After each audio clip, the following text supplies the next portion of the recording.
안녕하세요, 지자스입니다. 이번 영상은 제 채널에서는 처음으로 전문가를 한번 모시고, 네, 특히 이제 오늘의 전문가는 별리사님 모시고 저희가 정말 머리 꽁꽁 싸매고 정말 어려워하는 지적재산권 관련 내용 한번 알아보겠습니다.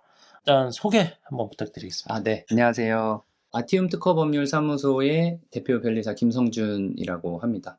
특허, 상표, 디자인 이런 지식재산권 관련해서 등록해주는 업무, 그리고 분쟁이 생겼을 때 해결해주는 업무 위주로 하고 있고요. 그리고 이번에 이제 지자스에서 좋은 기회를 주셔서 이쪽에 와서 이제 같이 영상을 또 찍게 되었습니다. 오늘 내용은 저희 큐텐재팬 운영하시는 분들, 그러니까 리셀러뿐만이 아니라 지금 사실 이제 화장품을 처음 이제 제조하셔서 인디 브랜드를 운영하시는 분들도 많이 계시거든요. 그래서 두 쪽 다 도움 될 수 있는 내용을 제가 좀 별리사님께 죄송하지만 좀 많이 여쭤보겠습니다. 예. 제가 알기로는 지식재산권에는 특허권, 상표권, 디자인권 이렇게 세 가지가 있는데 일단 개념을 좀 나눠서 설명해 주셨으면 좋겠네요. 변리사가 주로 이제 다루는 게 지식재산권이고 그 안에는 크게 이제 특허권, 상표권, 디자인권 이렇게 세 개로 나눌 수가 있어요. 근데 이제 처음에 이렇게 상담 주시는 분들이 좀 그거를 헷갈려 하시는 경우도 있는데 간단히 설명드리면 특허권은 이제 기술에 대한 겁니다. 그러니까 삼성전자에서 갤럭시 핸드폰 만들고 애플에서 이제 그런 컴퓨터 만들고 이런 것들 그런 기술적인 내용이 특허고 그리고 상표도 중요합니다. 상표는 이제 브랜드 그러니까 어떤 이름으로 내가 제품을 팔거나 할 때 그 이름을 보호받는 거고요. 그래서 어떻게 보면 특허하고는 좀 차이가 있죠. 그리고 디자인은 제품의 외관을 보호하는 거예요. 그래서 외관이요? 네, 외관이요. 그래서 예를 들면 갤럭시 핸드폰이라고 했을 때 저는 이제 이렇게 폴드 이렇게 쓰거든요. 네네. 그럼 그 기술적인 거는 특허고 네. 그 폴드의 외관, 외형 같은 경우는 네. 디자인으로 따로 또 보호를 해야 합니다. 그래서 네. 그런 게 차이가 있다라고 보시면 되고 어떤 필요하신 부분이 어떤 건지 좀 구분을 해서 이렇게 요청을 하시면 그거에 맞게 이제 또 서비스를 제공해드리고 있습니다. 아, 그렇구나. 네. 네. 그러면은 일단은 디자인권 관련해서 제가 좀 먼저 여쭤볼게요. 일반 리셀러가 한국 브랜드가 만들고 그리고 한국 웨브사이트에 이제 업로드한 상세 페이지들이 있단 말이에요. 그런 거 자체를, 그러니까 그 상세 페이지를 일본어로 바꿔서 업로드를 하면 지재권에 저촉이 되는지, 예, 그게 좀 제일 먼저 궁금하거든요. 네. 일단은 정확히 사실 디자인보다는 저작권 쪽의 문제인데, 네네. 그러니까 그 상세 페이지라는 것 자체는 어떤 개인의 창작적 요소가 들어가서 어떤 개인의 노력으로 어떤 결과물이 만들어진 거잖아요. 네, 맞아요. 그건 이제 저작권으로 보호가 되고 그 대상을 저작물이라고 합니다. 그래서 저작권에 저촉이 되는지의 개념으로 들어가야 될 것 같아요. 그래요? 네. 일단은 그러면 저작권에 저촉이 되나요? 그렇죠. 그래서 이제 그 부분에 대해서 설명을 드리면 네네. 일반 리셀러가 한국 웹사이트에서 이제 업로드한 상세 페이지를 일본어로 바꿔서 이제 일본 큐텐 같은 데 업로드를 한다라고 하면은 한국 브랜드의 그 회사가 상세 페이지를 만들었을 거 아니에요. 그렇죠. 그러면 그 상세 페이지는 그 한국 브랜드의 것이 되겠죠. 대표자든지 그렇죠. 그 회사의 것이 되겠죠. 근데 그거를 자기가 가져와서 일본어만 넣어가지고 일본 사람한테 팔기 위해서 그대로 이제 올린다. 그렇죠. 그러면 이게 저작권에 저촉이 되게 됩니다.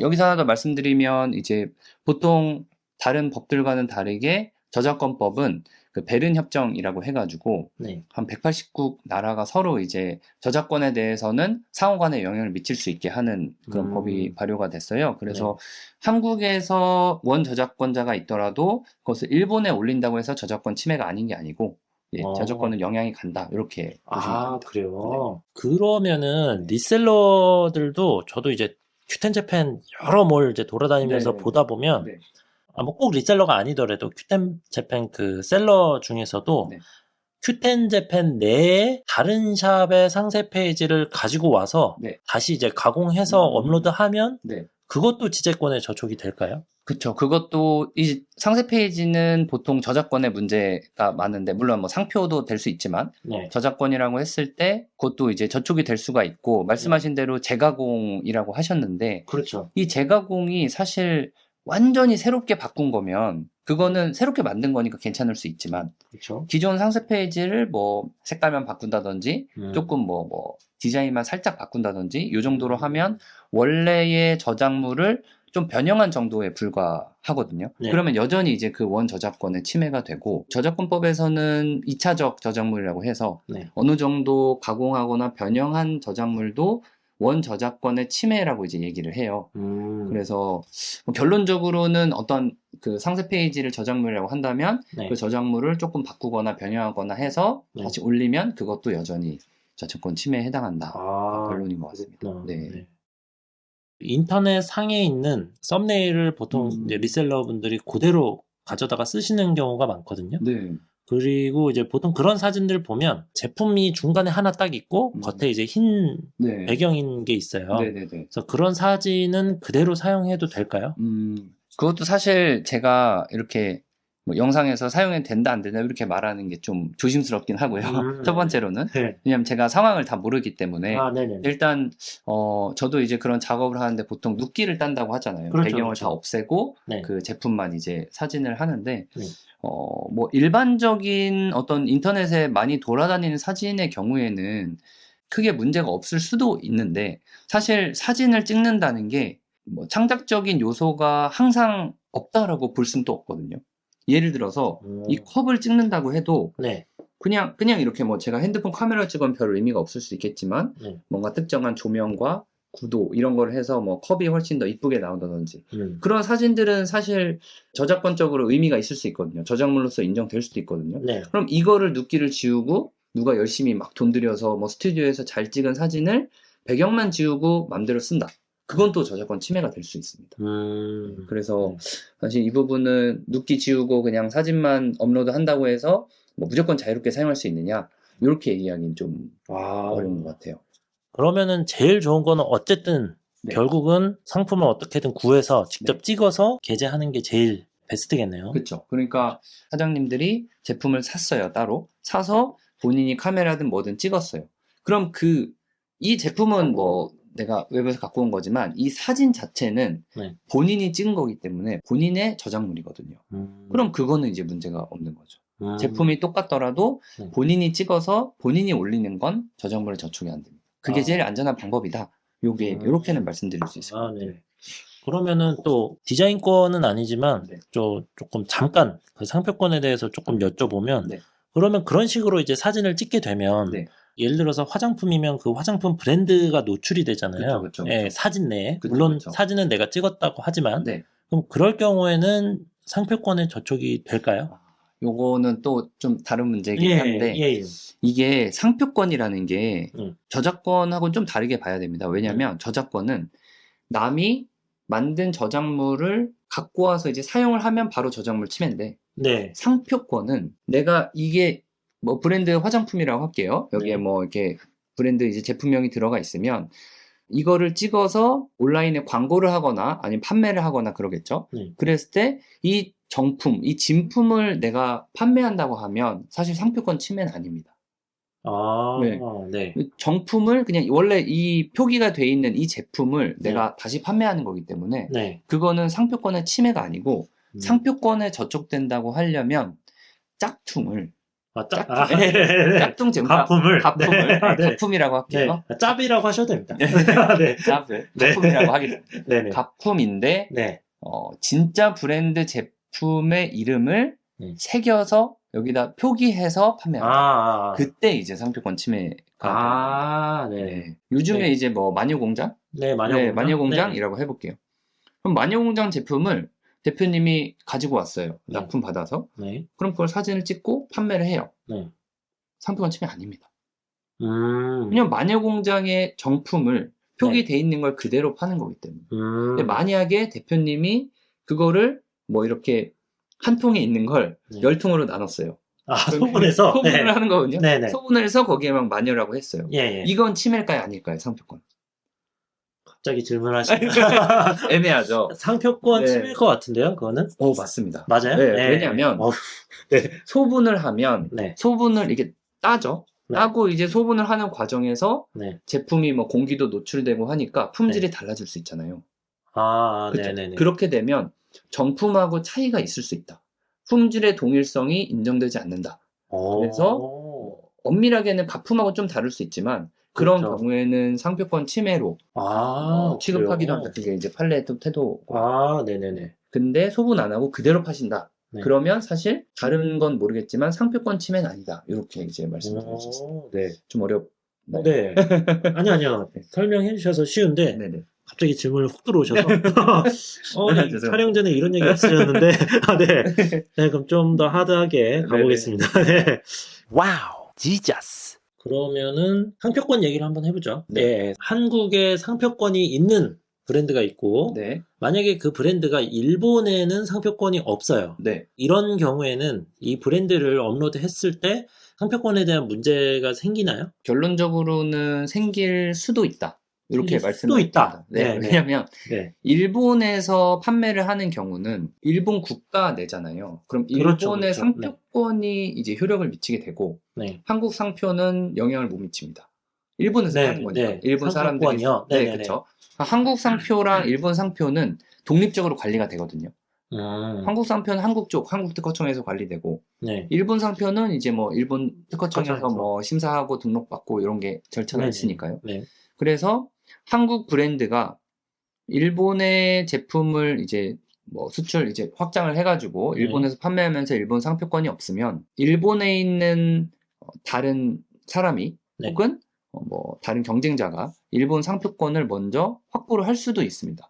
실제로 그런 경우도 많고 그러면 내가 한국에서 등록받은 내 제품인데 일본에서 못 팔 수 있는 상황이 발생할 수도 있습니다. 다른 사람이 먼저 확보하거나 네. 아니면 비슷한 이름이라도 유사한 이름이라도 확보를 한 상태면 네. 그러면 그 유사한 권리를 가진 사람이 네.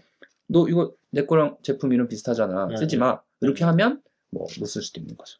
그러면 네. 우리나라 상표권 등록 절차도 조금 알았으면 좋겠어요. 우리나라 상표권은 일단 상표를 신청한다라고 제가 쉽게 설명드리면 신청한다고 하는데 네. 그게 이제 출원이라는 말을 씁니다. 그러니까 신청이랑 출원이 같은 말이고 그리고 보통 이제 등록이라고 말씀하시는 게 네. 출원을 해서 심사를 받아서 심사를 통과하면 이제 등록이 돼요. 네네. 네, 그러니까 출원하고 등록은 그럼 다른 말이죠. 그렇죠. 출원은 신청은 뭐 누구나 할 수 있는데 네. 등록이 되는 거는 심사가 통과돼야지 등록이 되는 거니까요. 네. 그리고 사실은 상표에서는 등록되기 전에 심사를 통과한다는 건 등록될 수 있다고 하는 건데 네. 특허청에서 출원 공고를 먼저 하거든요.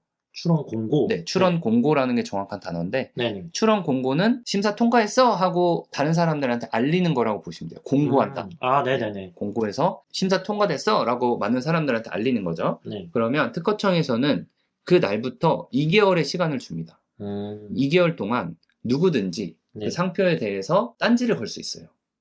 네. 네. 그거를 그래요? 이제 네. 전문 네. 저희 용어로는 이의 신청이라고 하는데 이의 신청. 네. 네네. 이의를 건다 있잖아요. 네네네. 그때 이제 이의 신청이라고 하는데 뭐 쉽게 말씀드리면 딴지를 거는 거예요. 네. 이거 특허청에서 등록이 된 건데 사실은 등록되면 안 된다. 왜냐하면 뭐 비슷한 내 상표가 있다든지 네. 아니면 비슷한 다른 상표가 있다든지 아니면 그 자체로 등록을 못 받는 어떤 사유가 있다든지 네. 뭐 아니면 그런 게 있을 수 있습니다. 이제 상표법으로는 뭐 33조 1항 20호 같은 건데 네. 동업 관계인데 네. 혼자 출원한 거예요. 네. 네, 동업 관계로 이미 하고 있어요. 근데 몰래 혼자 한 거예요. 그런 경우에는 등록이 안 되거든요. 저희가 만약에 둘이 사업을 한다고 해요. 네. 근데 제가 대표님한테 말 안 하고 상표 출원했어요. 네. 공고가 됐어요. 그럼 대표님이 이걸 봤어요. 네. 그럼 이거 딴지를 걸어야죠. 걸어야겠죠. 네네. 그럼 이제 이의신청을 하면서 네. 등록이 최종 등록이 안 되게 그렇게 막을 수 있는 그런 제도라고 보시면 되고 네네. 그래서 결론적으로 출원되고 출원을 한 다음에 심사가 들어가면 특허청에서 등록될지 안 될지 판단을 하고 네. 심사를 통과하면 출원 공고가 되고 네. 출원 공고가 되고 2개월 이후에 최종 등록이 됩니다. 네, 그 순서로 이제 진행이 된다고 보시면 되고 네. 좀 더 말씀드리면 심사하는 과정에서 거절이 될 수가 있잖아요. 네, 해보셨으니까 뭐 거절 이후 통지라는 게 있어요. 네네. 그래서 어떤 이유로 이 상표는 등록을 받을 수 없습니다. 라고 이제 특허청에서 얘기를 하는데, 그때 이제 당사자나 대리인이 의견서를 낼 수가 있습니다. 의견서가 이제 뭐 쉽게 말하면 편지 쓰는 거예요. 아, 네네. 특허청한테 뭐 심사관님 이거 등록 돼야 되는데 네. 왜 거절하셨어요? 하면서 아, 그런 식으로 내나요? 뭐 실제로 왜 그러셨어요? 그렇게 나가고 네. 실제로는 뭐 편지를 써도 의미가 없고 실제로는 논리적으로 이제 얘기를 해야죠. 심사관님이 이런 이유로 거절을 하셨는데 사실 상표법에는 이런 게 있습니다. 판례도 이런 게 있고 다른 심사에서도 이런 게 있고 네. 또는 뭐 제가 인터넷 열심히 찾아보니까 이런 자료가 있는데 이걸로 기초하면 이건 등록이 돼야 될 것 같습니다. 약간 이런 느낌으로 의견서를 쓰는 거죠. 그래서 의견서가 받아들여지는 경우도 많이 있어요. 의견 받아들여지면 다시 돌아가서 심사를 통과하고 출원 공고가 되고 그 다음에 누가 딴지를 안 걸면 이제 최종 등록이 된다. 네. 네. 그러면 한국이 아니고 이번에 네. 일본은 어떤가요? 일본 상표권 등록 절차는 우리나라랑 비슷할까요? 그쵸. 사실 일본이 우리나라 상표법도 일본에서부터 가져온 게 되게 많아요. 그래서 일본의 제도랑 되게 비슷한 게 많습니다. 미국은 좀 다르고 우리나라랑 일본이 좀 비슷한데 우리나라 국민 입장에서 보면 외국인이잖아요, 저희가. 그러니까 외국인이 한국 변리사를 통해서 바로 다이렉트로 출원을 할 수는 없고 네. 일본의 그 변리사, 일본의 현지 대리인이라고 하는데 일본에 있는 담당자를 통해서 이제 일본 상표를 진행을 하셔야 돼요. 또 그 과정에서 그걸 해외 상표, 뭐 일본 상표 출원이라고 하는데 그걸 이제 대응하시기 좀 어려우니까 또 한국 변리사가 그거를 이제 같이 이제 도와드리는 느낌으로 하고 있고 그리고 일본 출원을 하실 때 루트가 이제 두 가지가 있어요. 네. 첫 번째는 일본에 바로 출원하는 거. 네. 일본 현지 대리인 통해서 출원하는 거. 네. 그리고 두 번째가 마드리드라는 제도를 활용하는 건데요. 마드리드? 마드리드. 그 이탈리아인가요? 프랑스? 네네. 프랑스. 네, 어쨌든. 예. 마드리드 제도가 중요하지 않고. 있는데, 네. 그 이름이 있는데, 마드리드에서 이제 뭐 협정을 해서 그렇게 하는 거죠. 디자인은 또 뭐 헤이그 제도 이렇게 유머가 좀 다릅니다. 근데 네. 상표는 마드리드인데, 마드리드는 한국에 있는 등록된 상표를 기초로 외국에 이제 아웃바운딩을 나갈 수가 있어요. 네. 좀 쉽게 표현하면 쉽게 한국에 이제 지자스 상표권이 있는데 그걸 기초로 나라를 여러 개를 지정해서 동시에 외국으로 쫙 나갈 수가 있습니다. 일본, 중국, 미국 막 지정해서 한 번에 통합 관리해서 나갈 수가 있어요. 그걸 이제 마드리드 제도라고 하고 결론적으로 일본에 출원하는 방법은 개별로 바로 다이렉트로 출원하거나 아니 마드리드를 통해서 출원하거나 둘 중에 하나라고 보시면 됩니다. 비용이 좀 차이가 있거든요. 만약에 일본 하나만 하실 거면 그 개별로 하는 게 더 저렴하고요.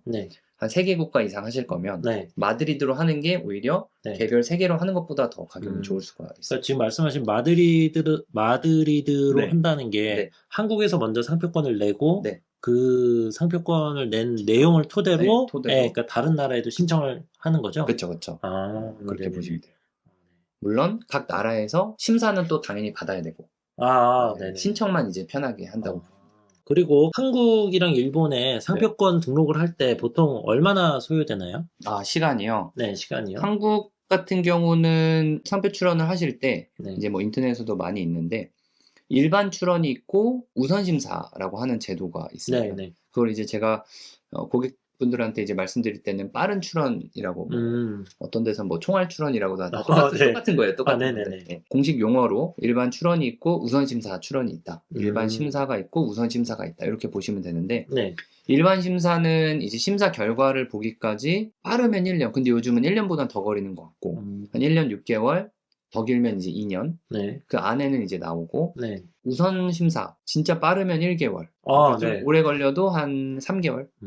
그 정도면 결과가 나오는 것 같아요. 차이가 좀 나죠. 나네요. 대신에 우선 심사가 특허청에 추가로 비용도 내야 되고 16만 원 정도 내야 되고 그리고 변리사 비용도 또 추가로 받고 이런 차이가 좀 있습니다. 그럼 일본은 어떤가요? 일본도 우선 심사 제도가 있긴 한데요. 일본은 우리나라보다는 일반 출원도 좀 기간이 짧아서 일반으로 하면은 뭐 제가 알기로 한 9개월에서 12개월 내에는 그래도 결과가 나오는 걸로 뭐 그 정도면 그래도 기다릴만 하다 이 정도 느낌이긴 한데 막 2년까지 되면 좀 힘들죠 기다리기가. 네. 아, 그걸 총알 출원이라고 하는군요. 아, 딴 총알. 데선. 네, 뭐 그렇게 뭐 표현을 하기도 하는데 변리사님은 저기 로켓 쓰시면 될 것 같은데? 네, 로켓 출원. 쿠팡처럼 네, 로켓 쿠팡처럼. 배달처럼. 네. 그것도 로켓 출원이라고 하면 그거는 지적재산권에 안 걸리죠? 모르겠습니다. 그것도 뭐 상표를 등록을 받아놨으면 아, 뭐 문제가 아. 생길 수도 있죠. 로켓 출원으로. 네, 로켓 뭐 아, 네, 로켓 한번, 출원. 네. 네. 한번 검색을 해. 네. 아, 네, 검색 한번 네, 네. 해보셔야 될 것 같은데? 네. 알겠습니다. 그리고 궁금한 게 우리나라는 그 특허권, 그러니까 이제 지적재산권 검색을 하려면 네. 키프리스 들어가서 하잖아요. 그렇죠. 그런데 이제 일본은 그거를 이제 따로 검색할 수 있는 사이트가 따로 있나요? 네, 따로 있습니다. 네. 그러니까 아, 네. 펫펫, 플랫펫 이런 데 네. 들어가서 할 수도 있고 네. 또 뭐 상표 같은 경우는 TM뷰라고 네. 일본뿐만 아니라 다른 여러 나라도 한 번에 이제 검색할 수 있는 사이트도 있어요. 아, 무료 네. 사이트인데 네. 거기서도 이제 검색을 할 수 있고. 아, 네. 네. 네. 요거 사이트 주소는 제가 네. 네, 요 영상 밑에 남겨놓는 걸로 네. 하겠습니다. 그러면 특허권 네. 좀 얘기를 안 할 수가 없어요. 네. 네.